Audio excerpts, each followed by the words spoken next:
Ready start. उप कुलपति महोदय, जैसा कि आपने कहा, आपका विश्वविद्यालय नया है, लेकिन बंगाल में शिक्षा की परंपरा नई नहीं है।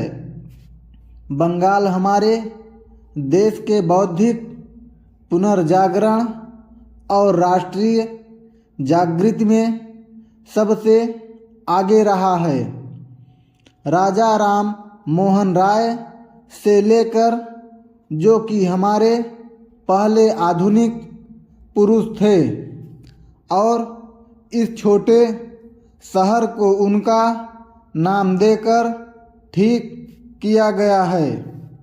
आज तक बंगाल की कोख से जन्मी उन असंख्य महान संतानों की एक लंबी कहानी है, जिन्होंने हमारे राष्ट्रीय जीवन को संपन्न और उन्नत किया है।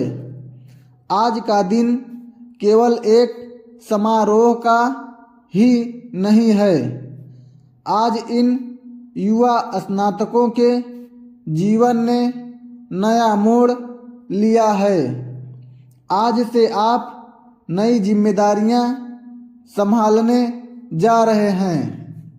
अभी तक आप दूसरों से कुछ प्राप्त कर रहे थे। आज से दूसरों को आपसे अपेक्षा होगी। विद्यार्थी जीवन एक तैयारी की अवस्था है।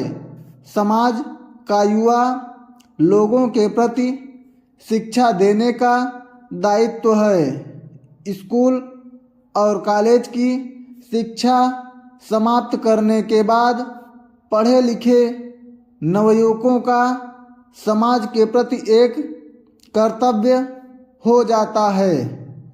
यह कर्तव्य है अपने अर्जित ज्ञान और कौशल को समाज की सेवा में लगाना। आधी शताब्दी पूर्व जब हमारे देश ने अपना स्वतंत्र जीवन आरंभ किया, तो जवाहरलाल नेहरू ने देश के नवयुवकों को नव भारत के निर्माण के अद्भुत साहसी कार्य में योग देने के लिए आमंत्रित किया था। वह आह्वान आज भी उतना ही सार्थक है जितना कि 1947 में था, क्योंकि एक देश का निर्माण केवल 50 से 55 वर्षों में ही पूरा नहीं हो जाता। आप जो आज के नवयुवक हैं, चाहे आपको स्वतंत्रता प्राप्ति के लिए काम करने का सौभाग्य प्राप्त नहीं हुआ, लेकिन स्वतंत्रता को मजबूत बनाने के प्रयास में हाथ बटा सकते हैं। अतः आप स्वयं को भी अग्रणी समझें। बहुत सा काम जो आप ही को करना है, पहले कभी नहीं हुआ। भारतवासियों के जीवन में सजीवता लाने से अधिक अद्भुत कार्य और क्या हो सकता है।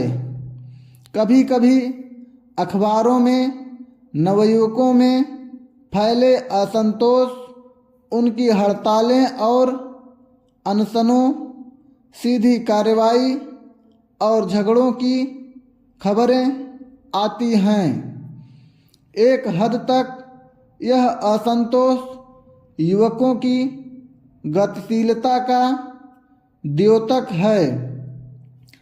उस सीमा तक मैं इस भावना का स्वागत करती हूँ, लेकिन कभी कभी ऐसा प्रतीत होने लगता है कि हमारे युवा लोग सत्ता के अस्तित्व तक के विरोधी हैं।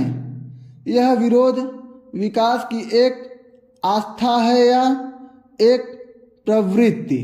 स्टॉप।